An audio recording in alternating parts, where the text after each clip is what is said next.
Hi friends, ನಾನು ಶಿಲ್ಪಾ. ಬನ್ನಿ ಇವತ್ತು ನಿಂಬೆ ಹಣ್ಣಿನ ರಸಂನ ಯಾವ ರೀತಿ ಮಾಡೋದು ಅಂತ ಅಂದ್ಬಿಟ್ಟು ನೋಡೋಣ. ಈ ಟೊಮ್ಯಾಟೊ ರಸಮ್ ಆಗಿರ್ಬೋದು ಅಥವಾ ಹುಣಸೆ ಹಣ್ಣಿನ ರಸಂನ ಮಾಡಿ ತಿಂದು ಬೇಜಾರಾಗಿದ್ದಾಗ ಈ ಥರ ಒಂದು ರಸಂನ ಮಾಡ್ಕೊಳ್ಳಿ, ತುಂಬಾ ಚೆನ್ನಾಗಿರುತ್ತೆ.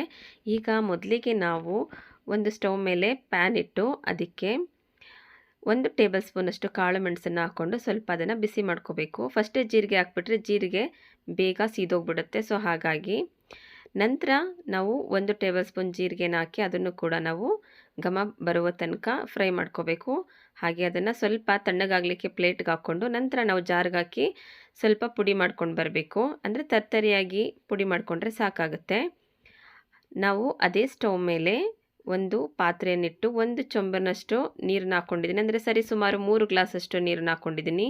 ಹಾಗೆ ಅದಕ್ಕೆ 1 ಗಡ್ಡೆ ಜಜ್ಜಿದ ಬೆಳ್ಳುಳ್ಳಿ, ಒಂದು 3 ಹಸಿಮೆಣಸಿನ್ಕಾಯಿನ ಅದನ್ನು ಉದ್ದುದ್ದ ಕೂದು ಹಾಕಿದ್ದೀನಿ. ಹಾಗೆ ಸ್ವಲ್ಪ ಬೆಲ್ಲ, ನಾವು ಪುಡಿ ಮಾಡಿಟ್ಟುಕೊಂಡಂತಹ ಮೆಣಸು ಜೀರಿಗೆ ಪೌಡರು 2 ಸ್ಪೂನಷ್ಟು ಹಾಕ್ಕೊಂಡಿದ್ದೀನಿ ಇಲ್ಲಿ.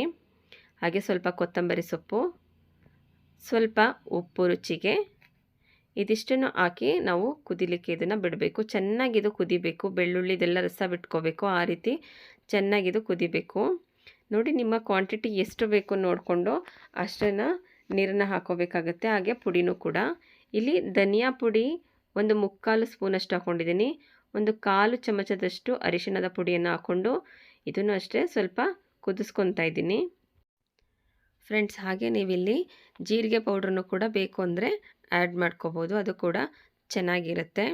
ನೋಡಿ, ಇದು ಶೀತ, ಕೆಮ್ಮು, ನೆಗಡಿ ಈ ಥರ ಎಲ್ಲ ಆಗಿ ಬಾಯಿ ಕೆಟ್ಟಾಗ, ಹಾಗೆ ಜ್ವರ ಎಲ್ಲ ಬಂದಿರುತ್ತೆ, ಅಥವಾ ಏನಾದರೂ ಸ್ವಲ್ಪ ಹುಳಿಯಾಗಿ ಅಥವಾ ಖಾರವಾಗಿರಬೇಕು ತಿನ್ನಬೇಕು ಅನ್ನಿಸ್ದಾಗ ಈ ಥರ ಒಂದು ರಸಂನ ಮಾಡ್ಕೊಳ್ಳಿ, ತುಂಬಾ ಚೆನ್ನಾಗಿರುತ್ತೆ.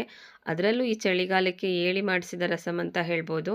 2-3 ಡೇಸ್ಗೊಂದ್ಸರಿ ನಾವು ಈ ಥರ ರಸಮ್ಗಳನ್ನ ಮಾಡ್ಕೊಂಡು ತಿನ್ನೋದು ತುಂಬಾ ಚೆನ್ನಾಗಿರುತ್ತೆ. ಸ್ವಲ್ಪ ಇದು ಕುದಿ ಬಂದ ನಂತರ ನಾವು ಇದನ್ನು ಸ್ಟವ್ನ ಆಫ್ ಮಾಡಿ ತಣ್ಣಗಾಗಲಿಕ್ಕೆ ಬಿಡಬೇಕು.